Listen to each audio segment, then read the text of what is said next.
Apakah udah selesai, teman-teman? Kayaknya baru 4 orang yang mengumpulkan.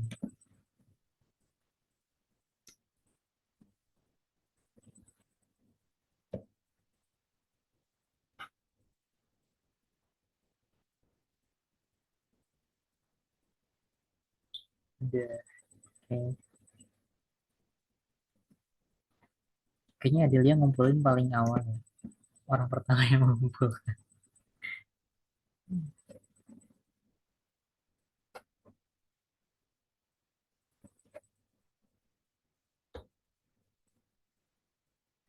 Gimana teman-teman kabarnya hari ini?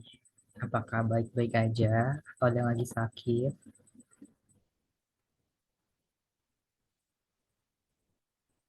Susah Kak, udah lupa materinya. Ya nanti kita belajar lagi ya.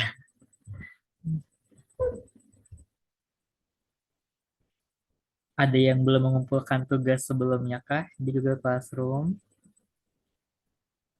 Kayaknya terakhir aku periksa baru 10 orang deh. Dan apakah ada kesulitan dari tugas sebelumnya?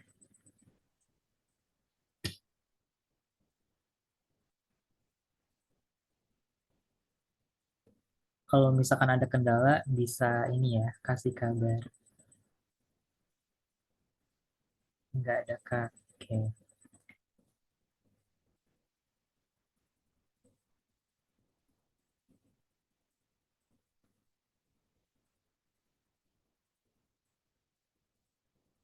Baru 5 orang. Poin tertingginya ada di 858.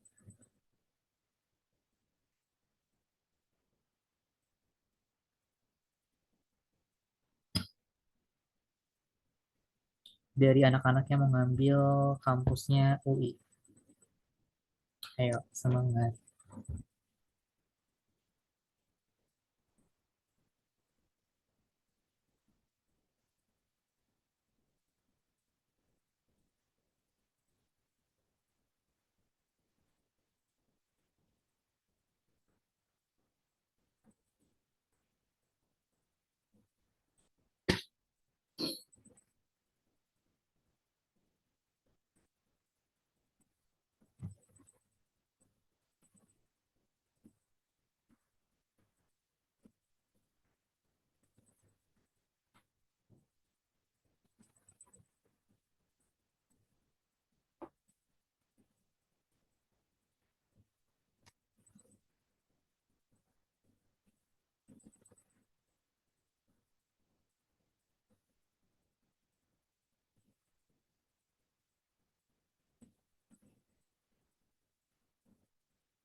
Baru ada 6 orang.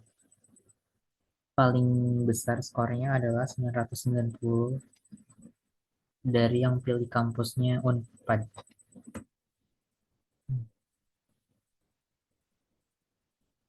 Semangat teman-teman.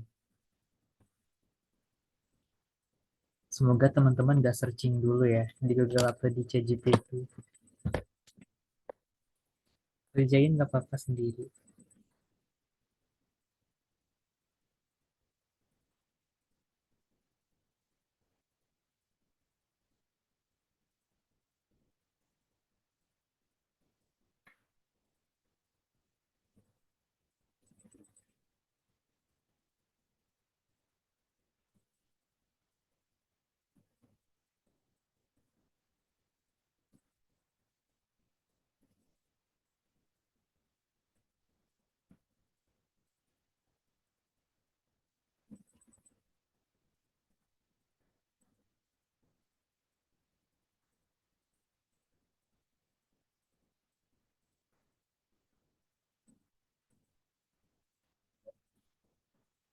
Oke, udah 7 orang.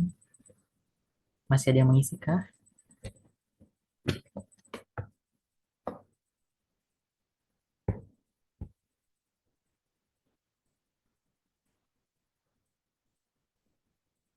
Sebenarnya materi materi hari ini nggak akan banyak-banyak juga sih. Baru kasih dasarnya karena kan sel itu banyak ya materinya. Ada yang sel hewan, sel tumbuhan gitu kan. Jadi masih bertahap ya. Maksudnya nggak aku langsungin jadi satu kali pertemuan biar nggak pusing.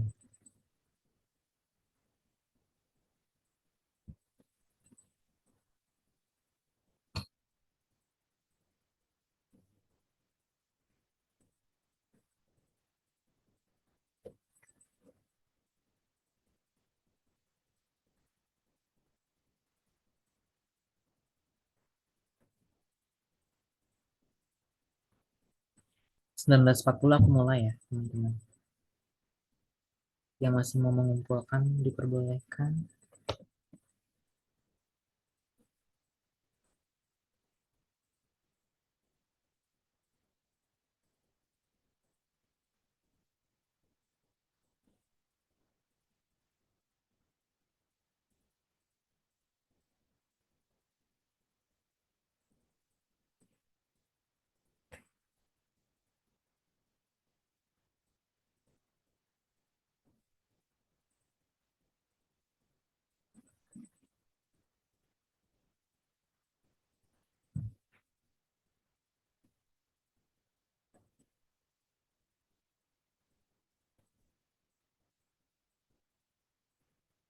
Udah 9 orang.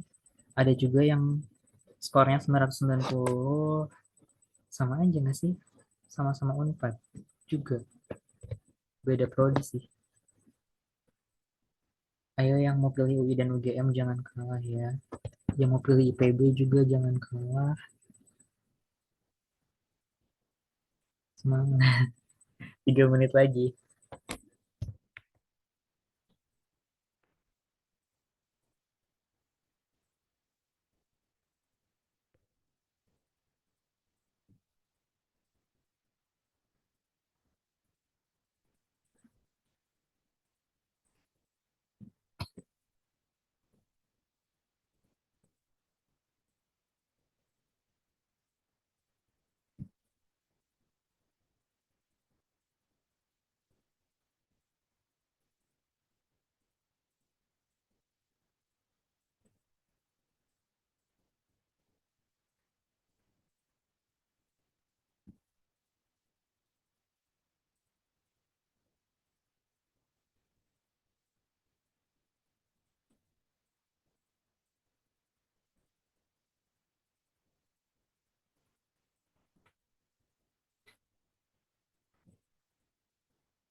Udah 10 orang.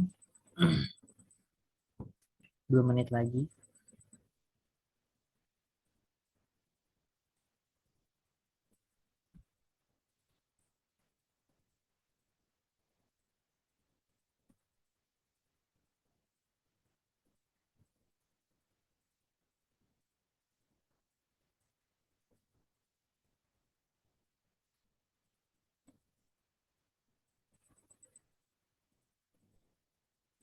Udah 11 orang.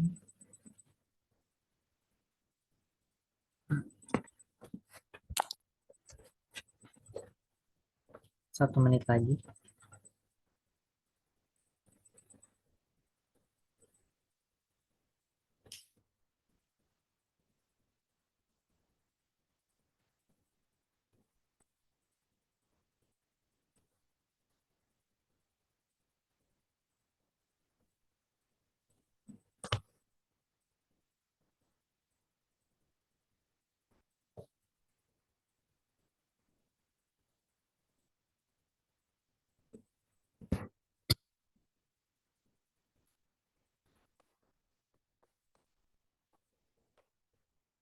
Udah 19.40 ya teman-teman. Aku mulai materinya. Selamat malam teman-teman semua. Perkenalkan kembali, aku Rahmat Rizan atau Kak Ihsan Kak Ican sebagai tutor biologi di Simakara 2025. Oke, jadi pada hari ini kita bakal bahas materi tentang biologi sel.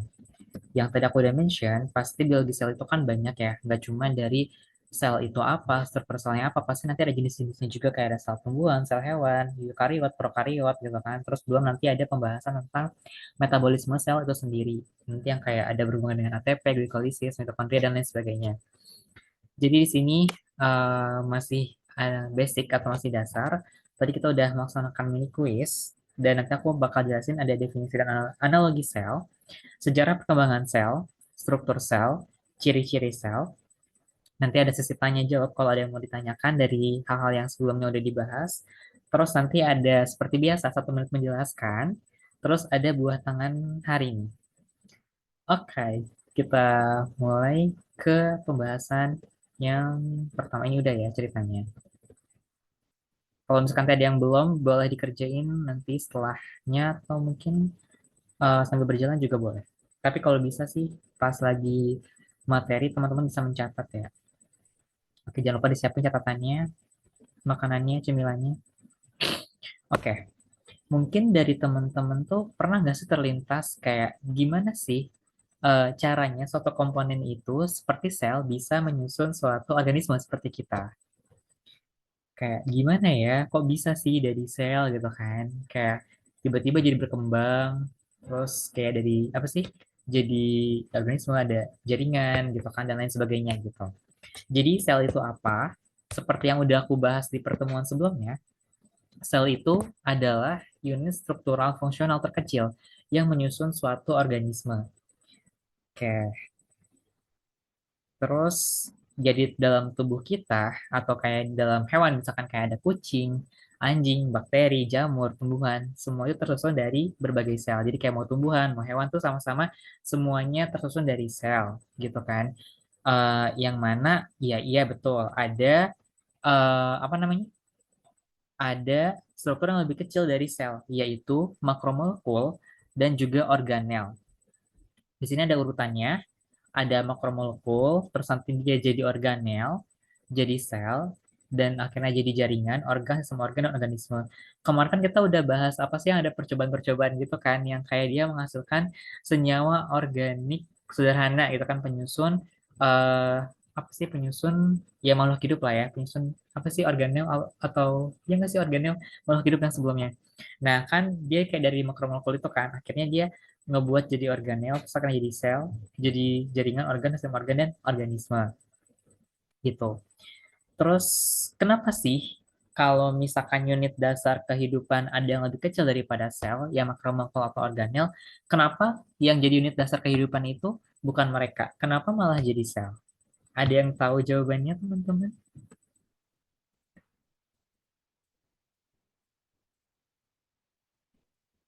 Kenapa coba?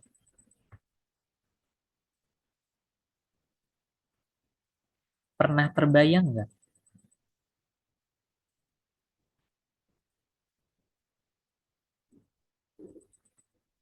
Oke, kalau nggak pernah terbayang, kenapa sih unit dasar kehidupan itu bukan makromolekul dan organel, tapi kenapa malah jadi sel? Ya, alasannya sih simple ya. Maksudnya kayak, ya karena makromolekul dan organel ini tuh dia nggak bisa punya kemampuan buat menduplikasikan diri dan mentransmisikan informasi ke hasil duplikasi dirinya. Karena kan kalau misalkan sel itu sendiri kan, kalau teman-teman pernah belajar di kelas 12 itu ada mitokondrianya juga kan. Ada bagian salah satu namanya mitokondria yang mana kan situ ada mengandung DNA gitu kan. Atau mungkin ada RNA, kromosom dan lain sebagainya. Yang mana kan dari situ nanti ada proses duplikasi, transmisi dan lain sebagainya gitu kan yang bisa akhirnya memperbanyak dirinya sendiri gitu kan. Sedangkan kalau makromolekul organel dia itu nggak bisa menduplikasi, yang melainkan dia kayak terbentuknya dari satuan-satuan gitulah, yang mana kayak mereka terbentuk masing-masing, enggak yang dari hasil duplikasi si eh, apa ya bagian dari dirinya gitu yang bisa memperbanyak dirinya kayak gitu. Oke, lanjut.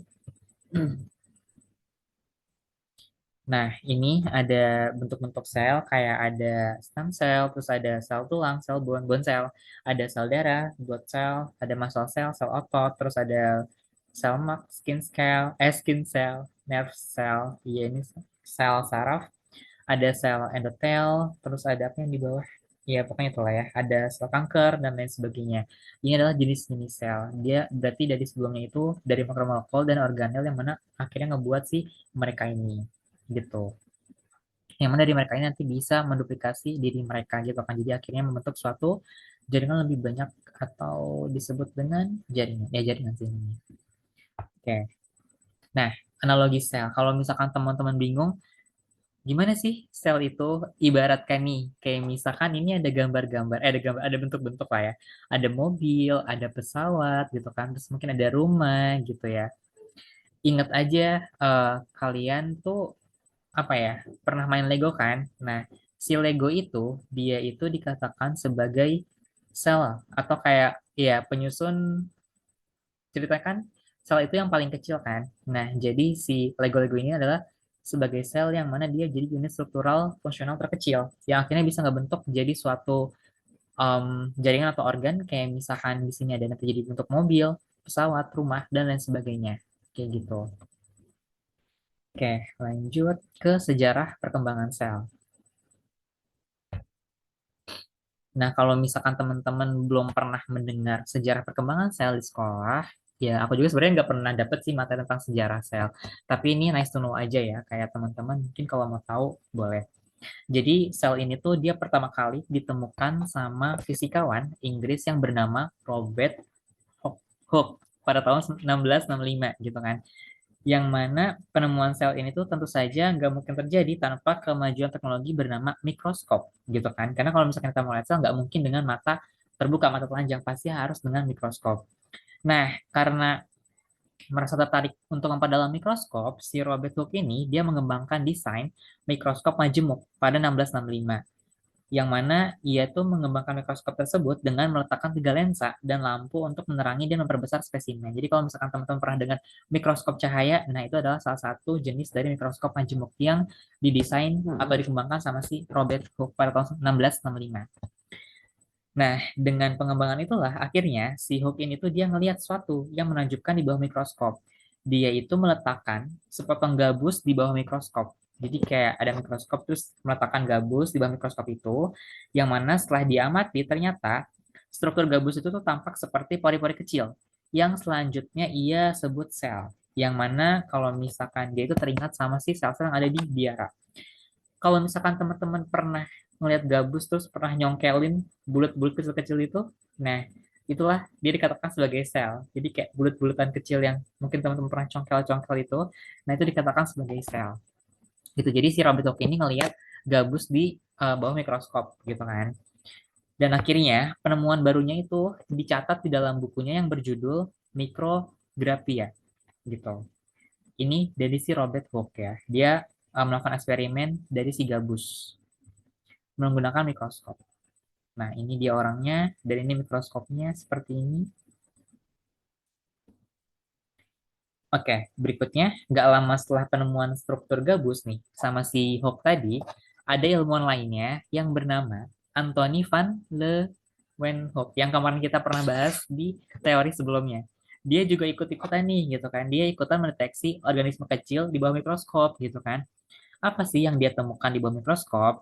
Nah, kalau si Anthony ini dia menemukan bakteri dan protozoa. Jadi kayak organisme yang hidup gitu kan. Kalau tadi kan dia mengamati dari si gabus doang, tapi akhirnya kalau misalkan si Anthony ini dia apa menemukan organisme kecil nih. Jadi kayak ya organisme kan hidup ya, maksudnya kayak berkembang gitu. Ya ada bakteri dan protozoa gitu. Yang mana penemuan ini tuh akhirnya ngebawa ke penelitian lebih jauh tentang spermatozoa gitu. Jadi nanti si Anthony ini melihat lebih detail tentang spermatozoa gitu dari si bakteri dan protozoa ini sebelumnya. Terus pada abad ke-19 pastinya ahli biologi itu kan dia mulai meneliti nih berbagai ya dari jaringan hewan, terus mungkin jaringan tumbuhan yang mana dari para ahli ini dia punya hipotesis kalau tumbuhan itu terdiri dari sel karena ada dinding selnya. Kalau misalkan hewan ceritanya mereka itu masih belum memiliki hipotesis karena pas dilihat ternyata kok nggak punya dinding sel ya gitu. Jadi kalau misalkan yang ada dinding sel itu tumbuhan, yang nggak ada dinding sel itu hewan. Oke, berangkat dari hipotesis tersebut itu kan para ahli biologi yang banyak itu akhirnya ada ilmuwan Jerman yang bernama ini Swan ya ini sama si Schleiden. gitu. Yang mana si Swan sama Sladen ini dia mulai mengidentifikasi perbedaan antara sel hewan dan tumbuhan. Yang mana mereka pun mengemukakan gagasan bahwa sel adalah unit dasar tumbuhan dan hewan. Jadi sama-sama nih kayak si Sladen sama si Swan ini mengungkapkan kalau ya di dalam tumbuhan dan hewan tuh juga struktur paling kecil tuh ya sel gitu, nggak ada yang lain ceritanya gitu kan. Maksudnya yang bisa diteliti yang kayak apa ya, yang bisa berkembang dan hidup gitu, atau bisa menduplikasi dirinya, itu si sel. Terus, tapi apa ya, sayangnya si pendapatnya Sladen sama siswan ini itu ada yang keliru gitu kan. Ternyata kalau misalkan menurut Sladen itu, kalau sel itu berasal dari nukleus atau inti sel. Kalau misalkan yang mana nanti jadi sel yang utuh atau sel dewasa. Jadi kalau misalkan menurut Sladen dari nukleus sel dari inti sel akhirnya berkembang jadi sel dewasa atau sel utuh. Tapi kalau misalkan Siswan dia menganggapnya kalau sel ini tuh merupakan hasil kristalisasi dari si materi di antara sel-sel lain. Jadi kayak hasil pembekuan kristalisasi lah ya. Sedangkan kalau misalkan dari Sladen itu dia mengungkapkan dari inti sel itu yang kecil akhirnya tumbuh jadi sel dewasa berkembang. Kalau misalkan Swan berarti kristalisasi atau pembekuan di antara sel-sel yang lain. Kayak gitu. Jadi kayak ada perbedaan pendapat nih meskipun mereka mengungkapkan sama-sama kalau sel tumbuhan sel hewan itu tumbuhan dan hewan itu berasal dari sel kayak gitu. Terus pendapat si mereka ini akhirnya dipatahkan nih sama si Rudolf Virchow pada tahun 1855. Yang mana si Rudolf Virchow itu berpendapat kalau all cells come from pre-existing cell, di mana semua sel itu berasal dari semua atau dari sel utuh yang udah ada sebelumnya. Jadi kayak nggak mungkin lah kalau misalkan sel itu nggak ada kalau misalkan sebelumnya ada sel utuh gitu kan, yang mana pasti kayak dia berasal dari duplikasi sebelumnya gitu kan. Karena yang tadi yang seperti kita tahu kalau misalkan sel itu kan dia bisa mereplikasi atau memperbanyak dirinya sendiri gitu. Lalu di tahun 1880 ada juga ilmuwan yang bernama Walter Sulton dan juga Theodore Boveri yang mengidentifikasi kromosom, di mana dia itu mengidentifikasi eh, kromosom dan menegaskan kalau peran sel itu dalam hereditas, yang mana dia akhirnya mengembangkan apa ya, ilmu-ilmu tentang si genetika gitu atau hereditas tadi gitu kan. Kalau misalkan kita tahu kalau misalkan kita belajar sel pasti ada DNA RNA kan. Nah si Walter Sultan sama Theodore ini dia melihat adanya kromosom nih yang mana eh, ada pewarasan sifat di sana, atau nanti kita bahasnya di genetika gitu. Jadi kalau misalkan tadi si Robert Hooke ini dia melihat gabus gitu kan di bawah mikroskop. Terus si Anthony ini dia mengerti mikroskop tapi ada bakteri dan protozoa yang mana nanti akhirnya ke spermatozoa. Kalau Sladen sama Swan ini beranggapan sama-sama tumbuhan sel sama hewan itu sama-sama dari sel, yang mana kalau Sladen itu bilang dari inti sel jadi dewasa, sel dewasa. Kalau Swan ini hasil kristalisasi materi sel lain. Kalau Rudolf ini semua sel itu berasal dari sel utuh yang udah ada sebelumnya. Dan kalau si Walter Theodore ini dia mengidentifikasi adanya kromosom dalam sel. Kayak gitu. Itu perbedaannya. Yang mana terus berkembanglah akhirnya gitu kan. Pada akhirnya sampai kita bisa pelajari biologi sel di buku-buku yang ada gitu. Oke, lalu apa aja sih struktur sel? Ya seperti yang tahu kalau misalkan di sekolah itu kita belajar apa aja. Nah, berdasarkan jenis sel berdasarkan struktur membran inti, itu tuh kan ada sel prokariotik dan eukariotik. Di mana sih letak perbedaannya? Ada yang tahu perbedaannya itu apa?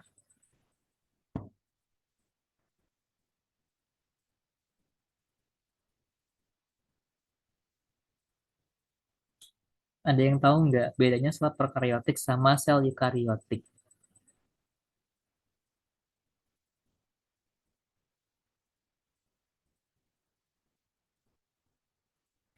Prokariotik nggak punya nukleus. Oke,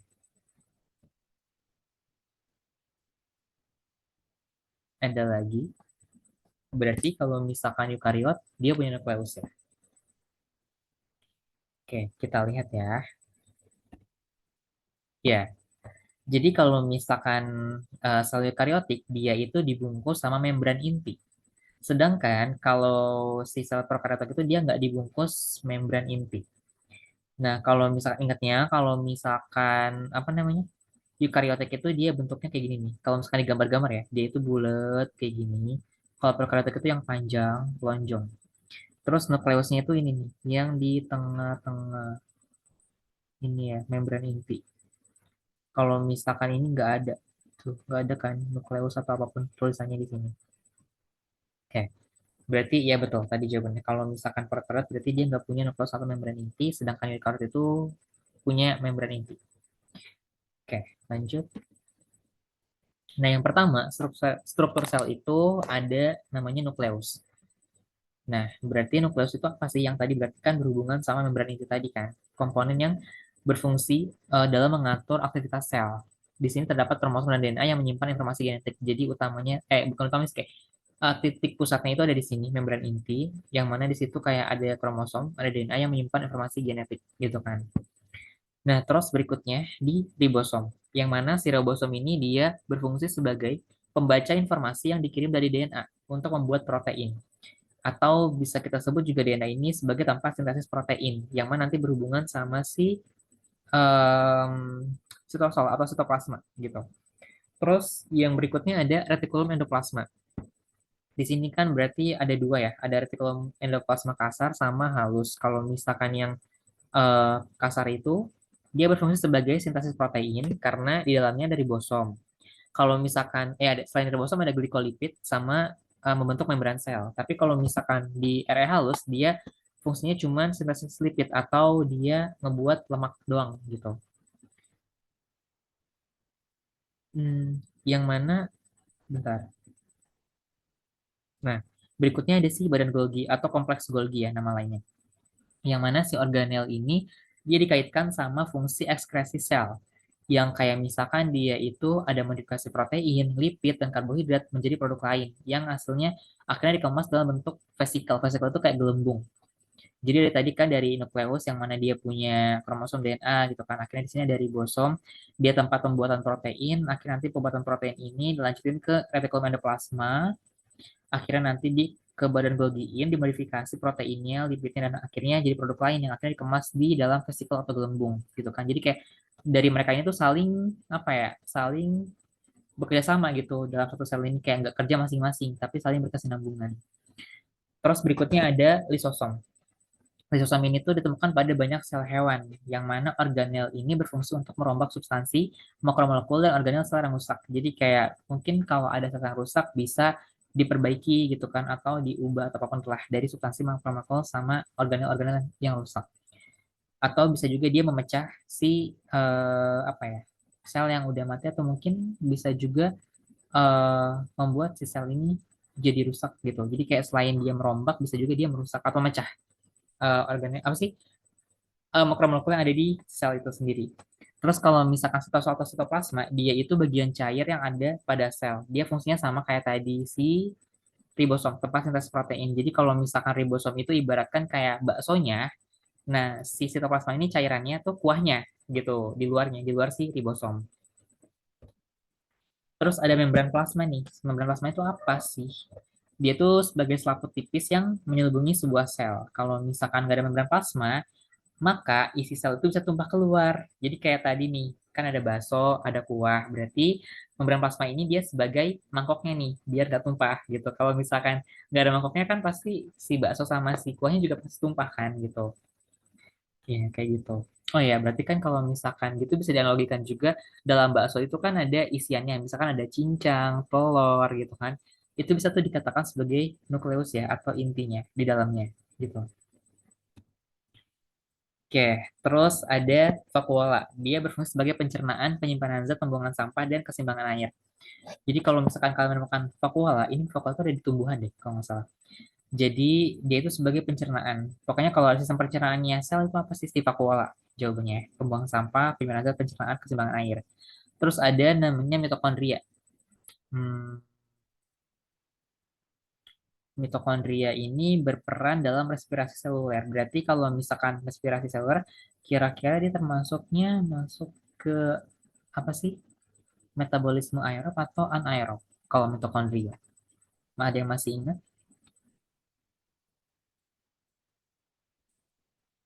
Mitokondria itu ngebuatnya aerob atau anaerob.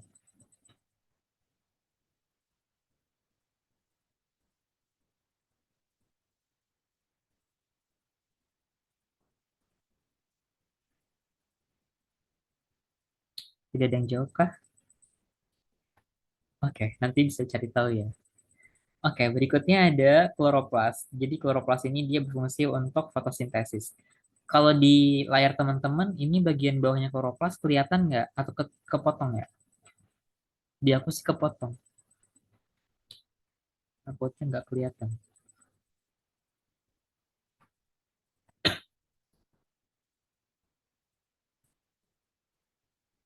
Kepotong ya udah. Oke, lanjut.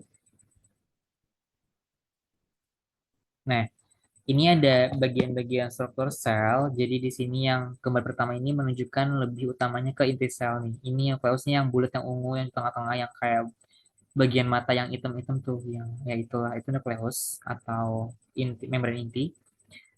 Membran inti enggak sih tadi? Ya. Terus di sini ada ribosom. Ini kayak gini. Buat kan dia tuh kayak apa ya? Resleting lah ya. Kayak baju gini.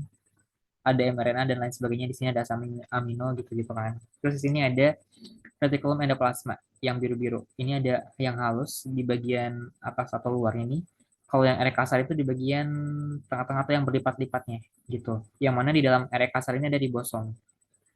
Jadi si ini tuh bisa di apa ya bisa dilihat ke yang retikulum endoplasma ini tuh sebagai lipatan-lipatan ini nih, si ribosom ini.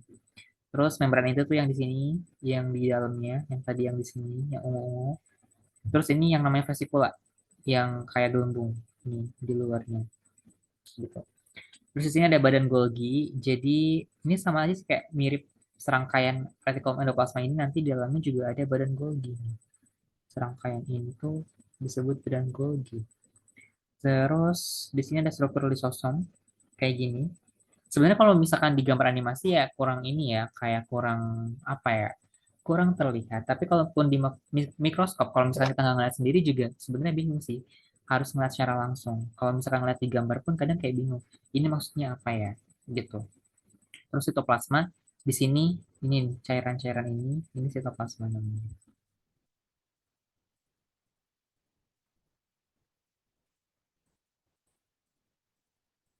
Oh iya, baik. Oke, em, lanjut.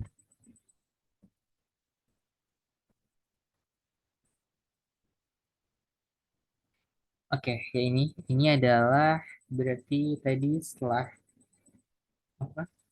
Sitoplasma dia membran inti, membran inti, membran plasma ini nih yang kayak korek api kumpulan ini yang ada angka 1, 2, 3, 4, 5-nya membran plasma ini biasanya nanti kayak dipelajari lebih lanjut di metabolisme sel ya. Terus di sini ada vakuola ini buat tumbuhan nih yang biru-biru yang besar yang bolong ini pencernaannya. Terus ada mitokondria buat respirasi sel juga di sini yang kayak mangkok terus ada ukel-ukelan ini lah ya. Terus ini ada si kloroplas atau yang berperan untuk fotosintesis. Bentuknya kayak bapau yang isinya ada koin-koin ini lah ya. Gitu. Oke, lanjut ke ciri-ciri sel. Berarti kan tadi berdasarkan itu hmm, berdasarkan tadi si apa namanya?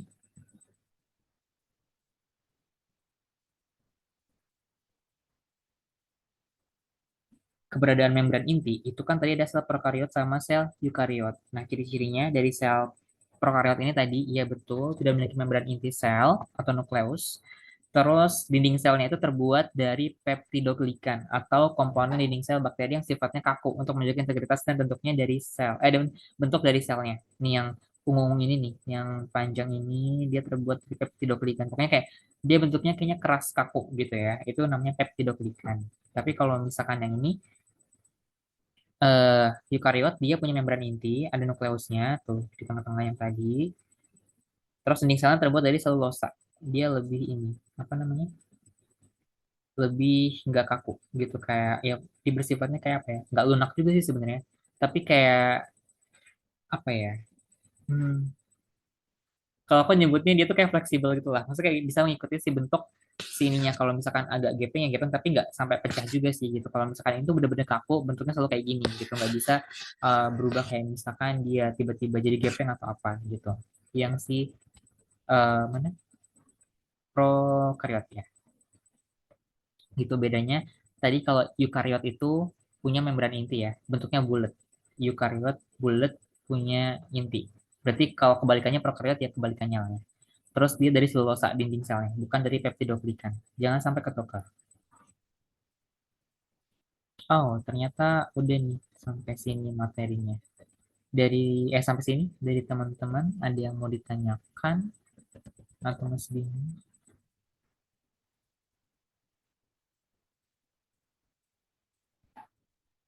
atau mau ke latihan soal? Aman. Oke. Ya udah, kalau misalkan belum ada yang ditanyakan, aku coba ke latihan soalnya. Kurang lebih aku bikin ada 15 soal nih. Nah, semoga teman-teman tadi mencatat dan menyimak ya. Soal pertama, nanti kalau benar dikasih poin plus 4. Ilmuwan pertama yang menemukan struktur sel menggunakan mikroskop dan mencatatnya dalam buku mikrografia adalah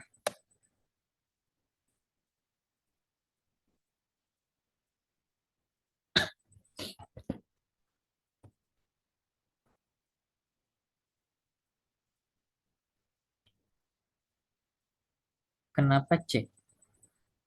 Kenapa nggak jawaban yang lain?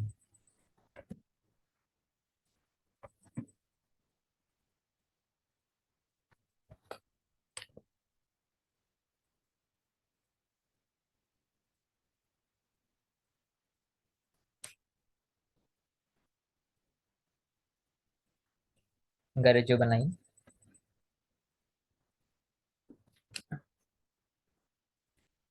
Oke, kita lihat jawabannya.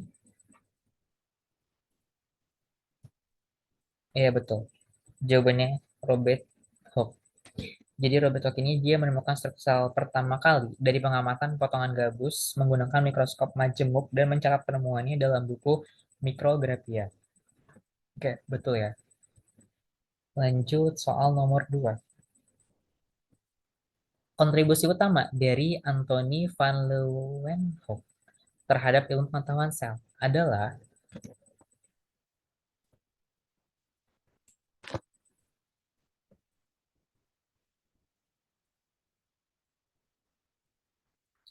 C. Kenapa C lagi? Kenapa nggak A atau D?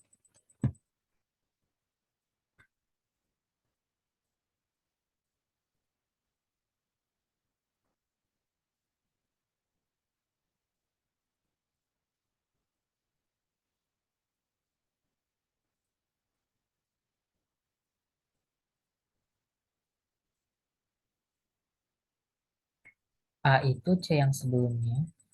Maksudnya? Oh, iya. Bisa jadi. Kenapa nggak yang E?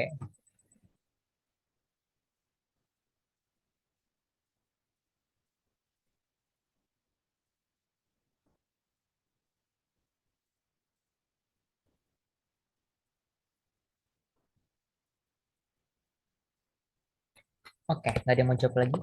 Maunya C. Baiklah, kalau begitu. Oke, kita lihat jawabannya. Iya, betul. Jawabannya yang C. Anthony van Leeuwenhoek mengamati organisme kecil seperti bakteri dan protozoa menggunakan mikroskop sederhana buatannya sendiri.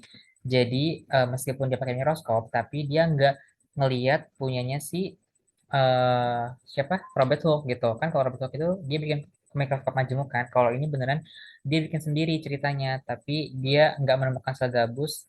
Yang akhirnya dia menemukan makhluk hidup mikroskopik yang tadi si bakteri dan protozoa kayak gitu. Oke, lanjut. Nomor 3. Pernyataan yang benar mengenai teori sel awal yang dikemukakan oleh Sladen dan Swan adalah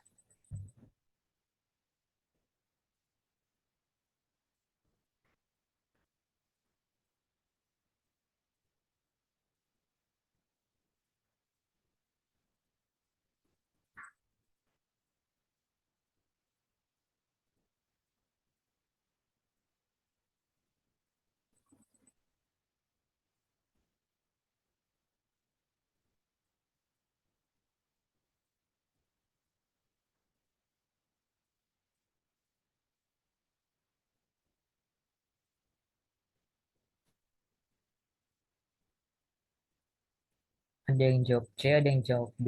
Kenapa pilih C, kenapa pilih B?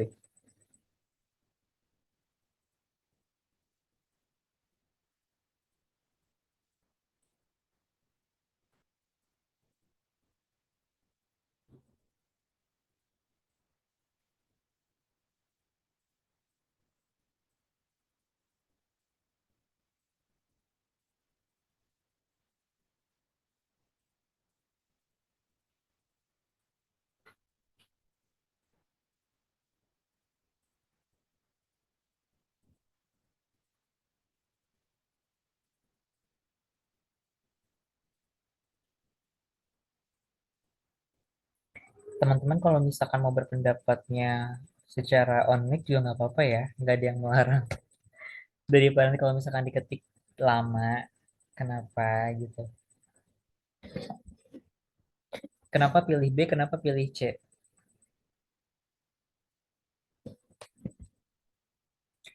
Apakah semua sel berasal dari nukleus yang tumbuh atau sel merupakan dasar struktur tumbuhan dan hewan? Di sini ceritanya yang dikemukakan Sladen sama Swan. Berarti yang keduanya sama nih, bukan yang berbedanya.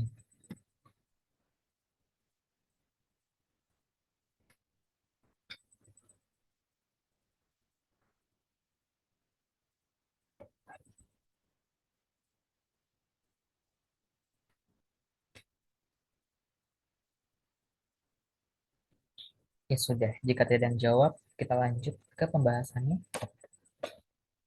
Karena tadi awalnya mereka itu mengemukakan pendapat yang sama, kalau Sladen dan Swan ini, dia menyatakan kalau sel itu sama-sama unit dasar penyusun tumbuhan dan hewan gitu. Tapi bedanya kayak misalkan setelah melakukan percobaan yang lain berikut-berikutnya gitu, akhirnya mereka menemukan jalannya masing-masing nih gitu. Dari kalau misalkan si siapa tadi,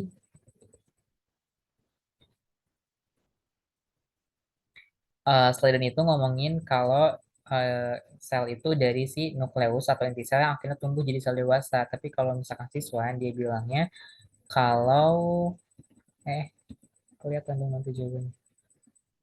Kalau si apa namanya, si sel itu kristalisasi dari materi-materi sel yang lainnya kayak gitu. Jadi kita pilih yang C. Kalau misalkan yang B itu setelah ada perbedaan pendapat punyanya si Sladen gitu. Oke, siapa yang udah betul sampai soal yang ini? Betul semua maksudnya, betul semua.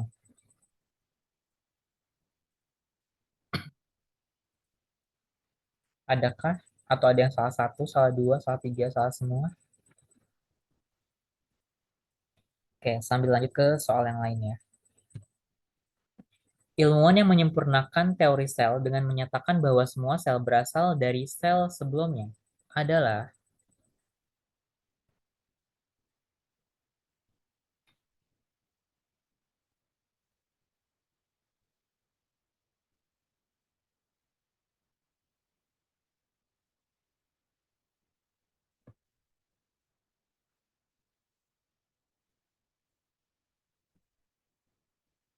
D. Oke.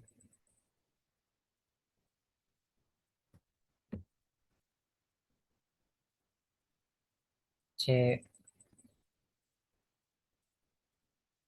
Kenapa D? Kenapa C?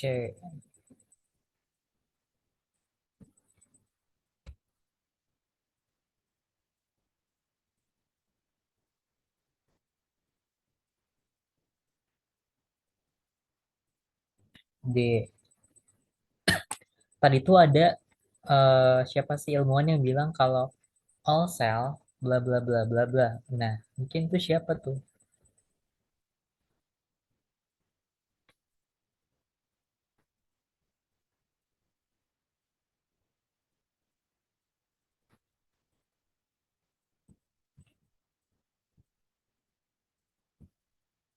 Ada jawaban lain teman-teman yang belum jawab? I think ini ada 16 orang ya.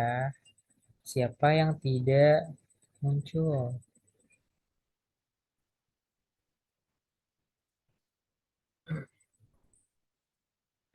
Oke, kita lihat jawabannya. Kalau begitu, iya betul. Jawabannya adalah Virchow. Karena tadi dia bilang yang apa sih? Ya pokoknya yang semua sel itu berasal dari sel utuh sebelumnya gitu kan? Atau dia juga punya pernyataan tentang selula. Ini yang bahasa artinya ya. Kalau tadi mungkin bahasa Inggrisnya artinya semua sel itu berasal dari sel sebelumnya. Kalau yang di pertemuan sebelumnya itu yang ngomong tentang telur-telur tuh siapa sih namanya? Ada yang masih inget nggak? Yang telur itu berasal dari Skyward itu dari telur, terus Skyward itu berasal dari kehidupan. Ada yang masih ingat siapa? Jangan dilupain loh. Kan kan sudah menulis teori-teorinya.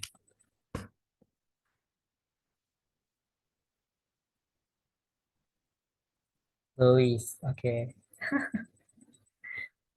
Lanjut. Peran penting Walter Sutton ya apalah itulah, dan Theodore Boveri dalam perkembangan biologi sel adalah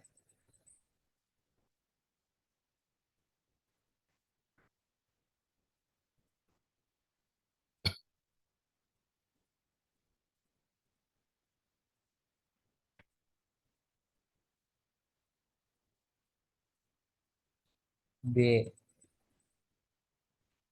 Kenapa B?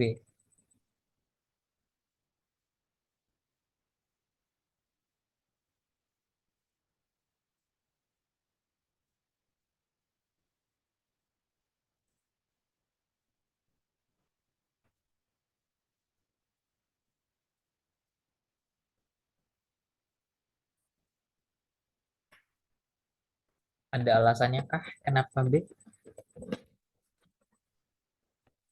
Karena dari masing-masing ilmuwan juga punya ciri khas tersendiri ya. Kayak tadi yang kalau ngomongin semua sel berasal dari sel utuh sebelumnya, ada yang pakai gabus, ada yang bakteri protozoa, ada yang ngomongin apa sel utuh apa sel dari inti sel jadi sel utuh, terus ada kristalisasi. Nah, yang ngomongin hereditas kromosom berarti si eh betul. Jawabannya yang B, si Walter Sutton dan Theodore Boveri. Pokoknya kalau misalkan ada ngomongin Sutton Boveri, berarti dia ngomongin tentang kromosom atau hereditas yang berkuat antara hubungan antar sel dan juga pewarasan sifat yang mana nanti dibahas di genetika. Semoga ketemu ya sama bab genetika. Oke, lanjut. Organel berikut berperan dalam inisiasi dan regulasi apoptosis serta produksi energi dan memiliki DNA sendiri. Kalian kalau misalkan ada yang masuk ke rumput ilmu kesehatan UI, entah masuk perawatan, farmasi, kedokteran, kedokteran gigi, kesmas gitu ya. Nanti kalian bakal belajar ilmu biomedik dasar satu dan 2. Dan pertama kali kalian belajar ilmu biomedik dasar satu itu, kalian bakal ketemu materi tentang apoptosis. Aku dulu gak ngerti awalnya apa apoptosis itu. Apoptosis itu kayak kematian sel. Hmm, oke. Ada jawaban lain selain B?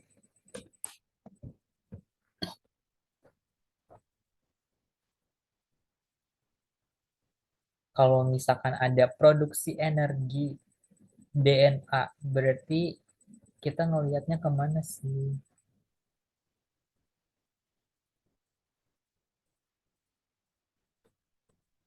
B. Ini partisipannya semakin berkurang ya, bos. Tinggal 12 orang. B. Semoga kalian masih semangat ya. Dikit lagi kok kelar. Oke, B juga. Kita lihat jawabannya. Betul, mitokondria.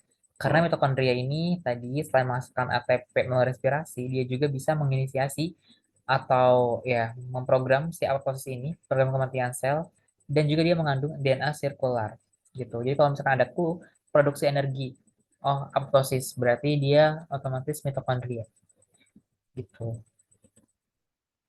Oke, lanjut. Fungsi utama kompleks Golgi atau badan Golgi dalam sel eukariot adalah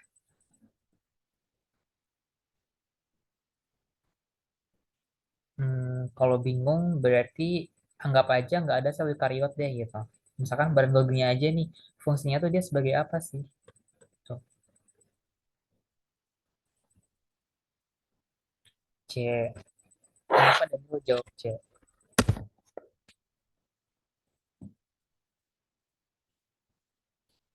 Waktu itu ada yang pernah bilang kan, katanya jawab aja jawaban yang paling panjang opsinya katanya. Siapa tuh?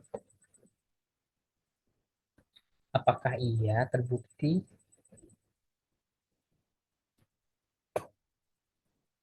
Gak ada jawaban lain selain C? Mungkin kalau mau pilih A atau D gitu, atau E, C juga.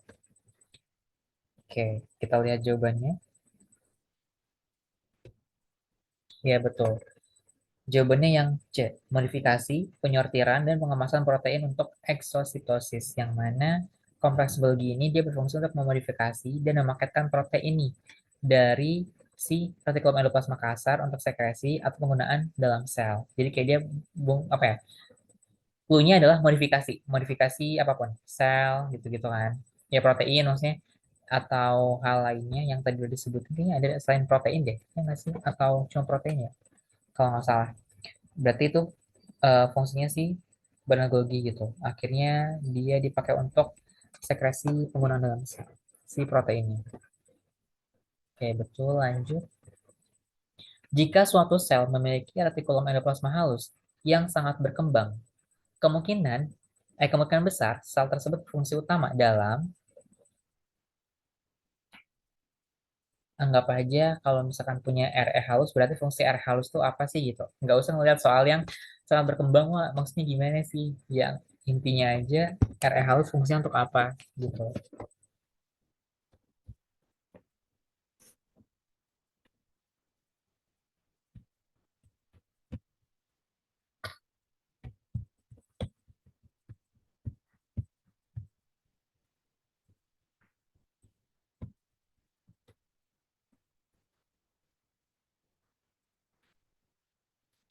C, C, C. Emang fungsinya retikulum endoplasma halus itu buat apa sih? Apakah benar yang C?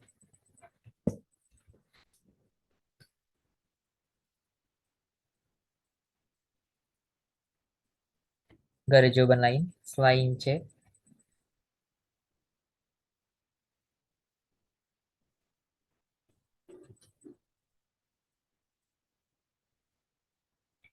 Oke, kita lihat jawabannya. Betul, jawabannya yang C. Sintesis steroid dan detoksifikasi. Yang mana ya retikulum endoplasma halus ini terlibat dalam sintesis lipid atau pembuatan lipid termasuk steroid.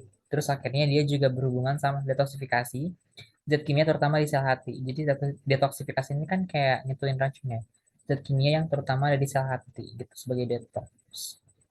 Oke, betul jawabannya yang C. Kalau yang sintesis protein transport enggak, produksi enzim hidrolitik enggak terlalu jauh. ATP dan jam besar itu kan mitokondria, penghancuran bakteri fagosit itu lisosom. Oke, lanjut. Pernyataan berikut yang benar mengenai lisosom adalah lisosom tuh tadi aku udah mention sedikit di soal sebelumnya. Tadi baru banget. Lisosom berarti dia apa tuh?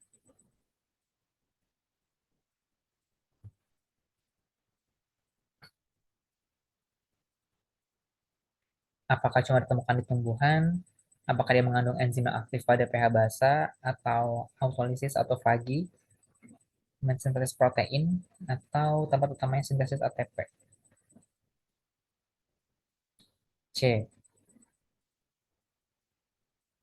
Ada jawaban lain selain C, teman-teman?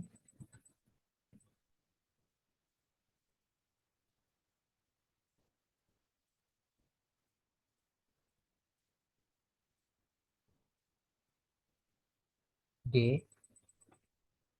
Oke,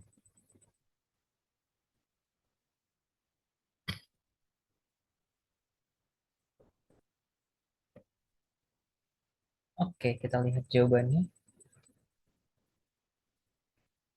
Jawabannya adalah terlibat dalam autolisis dan autofag. Jadi lisosom itu sebagai kantong enzim pencerna atau ya ibaratnya pencernaannya si sel hewan deh kayaknya ya. Kan kalau tadi vakuola itu buat sel tumbuhan kan pencernaannya. yang mana dia berperan sebagai penghancuran bagian sel atau autolisis. Jadi kayak dia menghancurkan sel-sel yang udah rusak dan organel yang udah usang ya, udah tua lah, autofag. Nah, kalau misalkan sintesis protein itu di ini nggak sih retikulum endoplasma kalau nggak salah atau ribosom ya? Oke, berarti jawabannya betul yang C. Pokoknya kalau lisosom berarti autolisis atau kayak penghancuran kata kuncinya. Oke, lanjut. Nah, manakah pasangan organel dan fungsinya yang tidak sesuai? Apakah ribosom itu untuk sintesis protein, tadi yang udah aku sebut, atau sentrosom itu sebagai pembentukan spindle pada pembelahan, peroksisom sebagai degradasi H2O2, kloroplas sebagai respirasi anaerobik, vakuola menyimpan zat cadangan.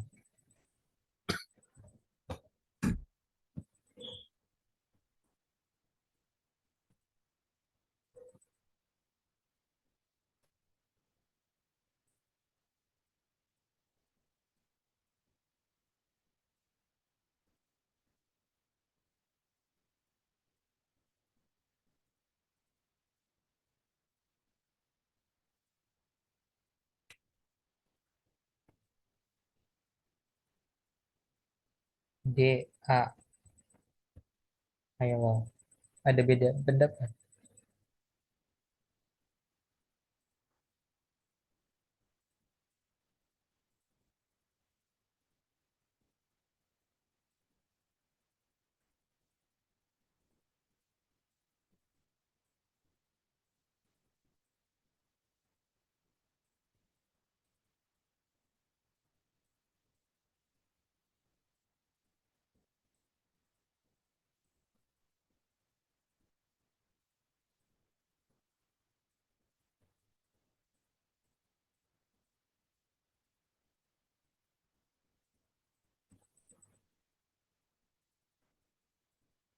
Oh, tidak sesuai D. Oke, kita lihat jawabannya. Iya, betul. Kloroplas, respirasi anaerobik. Kloroplas itu pokoknya kata kuncinya kloroplas cuma ada di tumbuhan. Dia berperannya sebagai fotosintesis. Bukan respirasi anaerobik. Respirasi anaerobik itu terjadinya di sitoplasma. Kalau respirasi aerobik berarti di mitokondria ya. Kayak gitu. Oke, lanjut. Nanti itu dibahasnya di berikut-berikutnya ya lebih jelasnya terkait respirasi-respirasi itu. Nah, sel hewan yang memiliki jumlah lisosom sangat tinggi kemungkinan besar berperan dalam sebenarnya ini kayak masih dibolak-balik tadi sih soal lisosomnya itu kayak sama aja fungsinya untuk apa sih sebenarnya?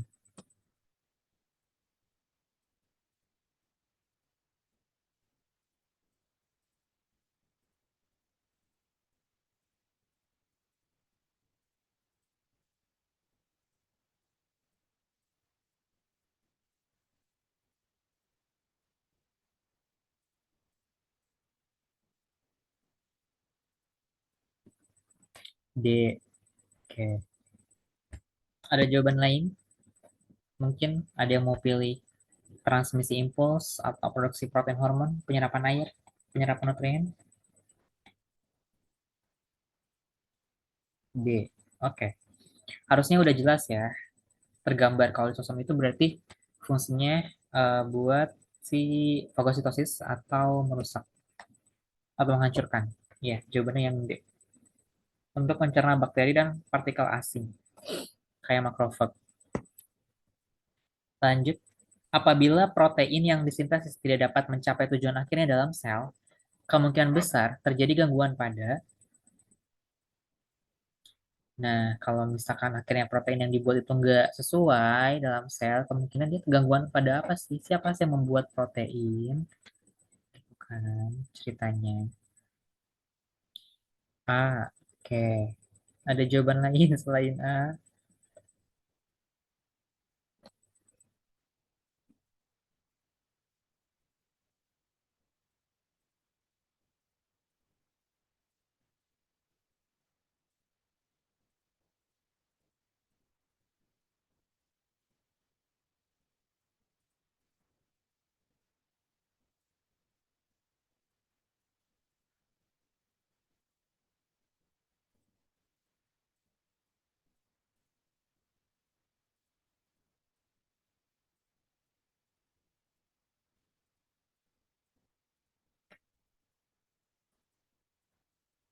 Oke, kita lihat jawabannya.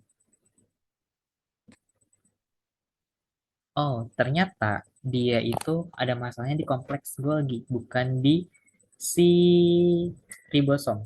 Iya, betul. Membuat protein itu adalah ribosom. Tapi kita nggak dulu kata kuncinya tidak dapat mencapai tujuan akhirnya dalam sel. Oh, berarti yang mengangkut, yang mengemas. Itu siapa sih, gitu. Atau yang memodifikasi si protein itu siapa sih? Dan akhirnya dia kan tugasnya sih kompleks Golgi atau badan Golgi kan. Jadi yang ada gangguannya itu adalah pada si badan Golgi. Dia menghambat pengemasan pengiriman protein ke lokasi targetnya gitu. Ngelihat di clue yang mencapai tujuan akhir dalam sel. Oh, berarti diantar nih ke bagian yang lain nih sama siapa? Sama si badan Golgi kayak gitu. Ibaratkan si ribosom ini tuh dia sebagai restonya nih, restoran makan gitu kan. Kompas Golgi itu tuh sebagai kurirnya nih si GoFoodnya gitu buat ngantar ke teman-teman yang lain kayak gitu. Kalau misalkan nggak sampai berarti kan salahnya si GoFoodnya kan gitu. Sebenarnya udah dibuat sama si ribosom proteinnya. Oke, lanjut. Nah, manakah pernyataan berikut yang menjelaskan hubungan retikulum endoplasma kasar dan ribosom? Berarti kalau tadi kan ribosom itu buat apa? Nah, sedangkan retikulum endoplasma kasar itu buat apa? Karena katanya retikulum endoplasma kasar itu dalamnya dari ribosomnya nih, gitu.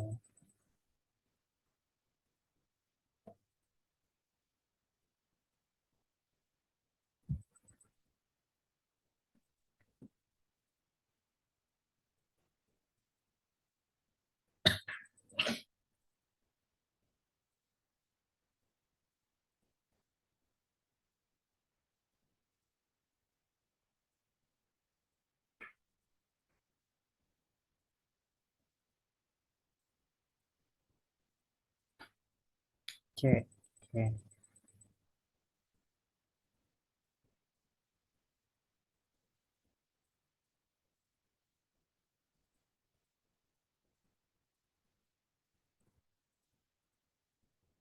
C. Oke. Ada jawaban lain selain C?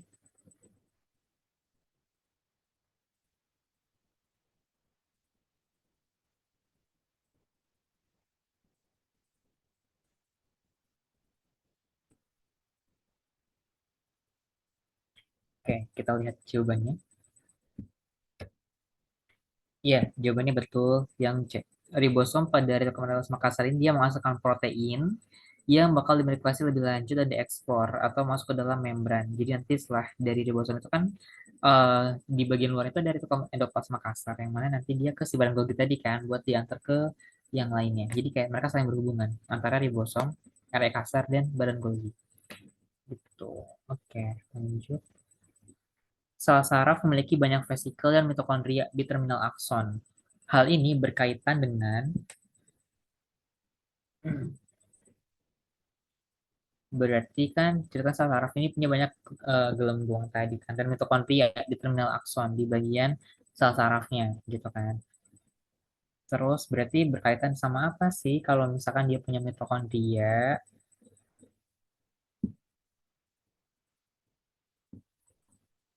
Kenapa sel saraf itu ada mitokondrianya?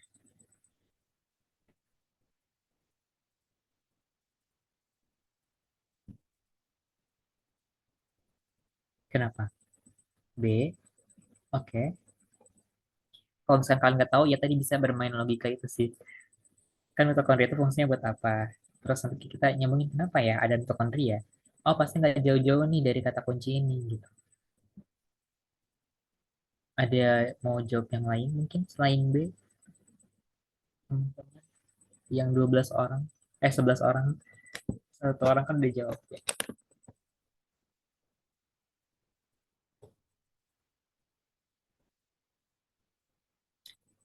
B, B, oke, B. Oke, kita lihat jawabannya. Betul, jawabannya adalah B. Sekresi neurotransmitter yang membutuhkan energi. Karena ya nggak cuma sekresi neurotransmitter sebenarnya kayak semua sel juga pasti butuh energi kan gitu. Yang mana pasti eh apa ya si peran mitokondria itu sangat penting kan buat semua sel sebenarnya nggak cuma si buat sel saraf doang. Di sini terminal akson itu dia bakal aktif mensekresikan transmitter dan bukan energi besar, yang mana pasti banyak mitokondria dan vesikel sinaptik yang apa ya yang ada di sel sarafnya gitu. Vesikel sinaptik itu kayak gelembung yang isinya ada berhubungan sama si neuron-neuron dan lain sebagainya gitu. Ini kayaknya ada di bagian ini deh, bagian apa? Anatominya si sel saraf ya, vesikel sinaptik itu. Ya, lanjut. Jika suatu sel kehilangan kemampuan membentuk mikrotubulus, maka dampak paling langsung terjadi pada sebenarnya materi ini tadi belum sampai jauh ke mikrotubulus, tapi barangkali teman-teman ada yang mau jawab juga boleh. Mikrotubulus itu nanti berhubungannya sama si pembelahan sel gitu.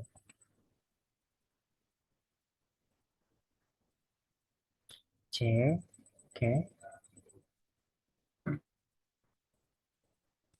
Ada yang tahu nggak mikrotubulus itu sebenarnya buat apa sih? Dan kenapa nembak C? Siapa tahu jawaban C itu betul.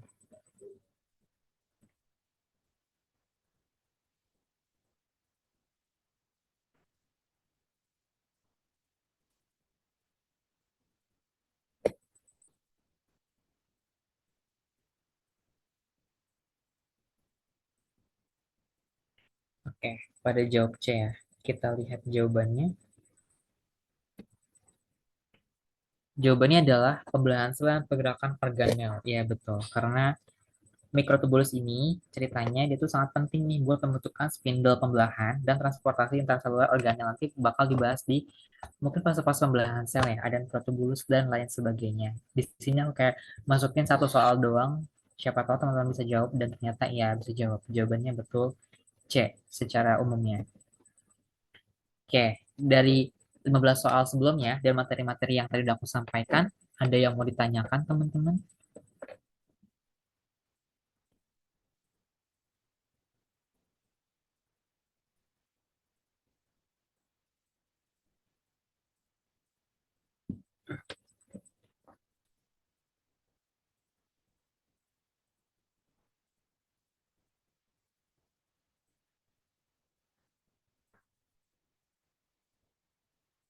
Aman. Oke.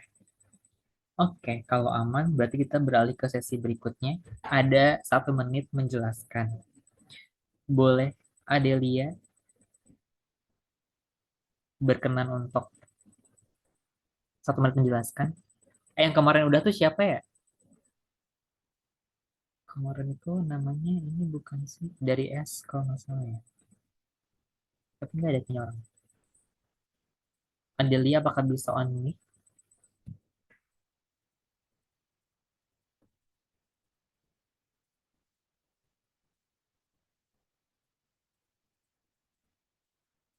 Siapa tuh yang ganti namanya jadi titik, sumpah.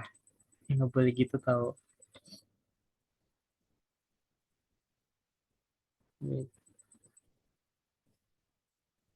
Nggak kak, maaf. Oke. Ada yang mau volunteer dari teman-teman? Mungkin Gie mau volunteer? Nggak usah takut lo, nggak usah malu. Kan cuma 10 orang doang. Apa aja sih yang tadi udah dipelajari? Mungkin boleh dirangkum di 1 menit menjelaskan. Bisa on mic nggak Gie?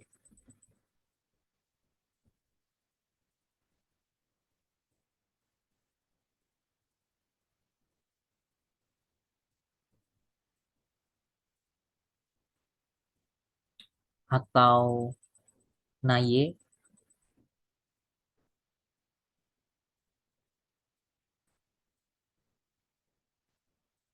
Atau siapapun yang mau volunteer? Asel mungkin? Nadira, Kiara? Ayolah guys. Nanti kalau misalkan kalian ketemu dosen, gimana? Cuma 1 menit kok. Ada yang mau menjelaskan?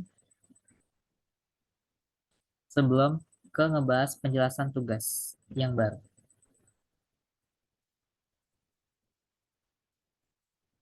Dari 9 orang, nggak ada yang mau kah?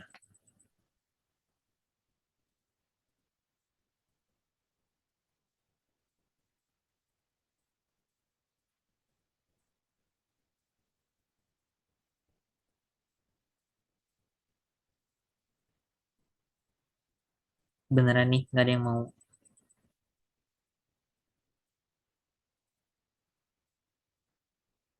Ya sudah, kalau tidak ada yang mau.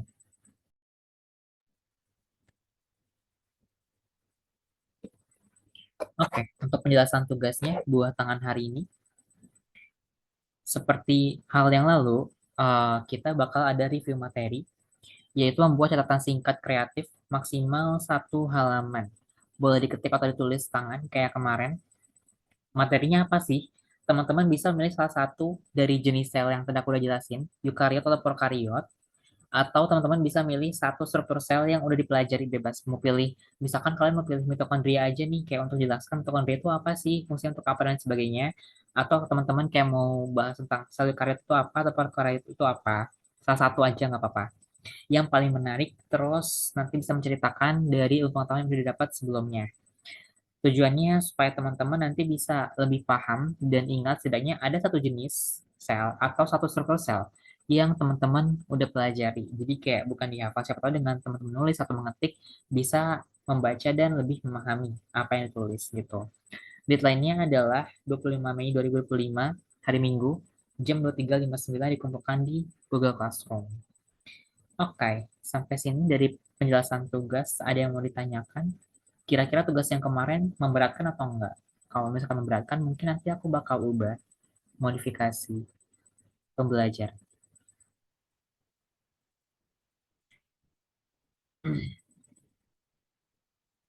Aman. Oke. Oke.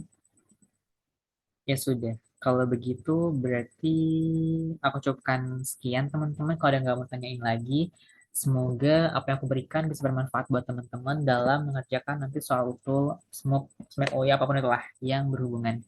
Semangat terus belajarnya dan selamat beristirahat. Dadah. Sama-sama.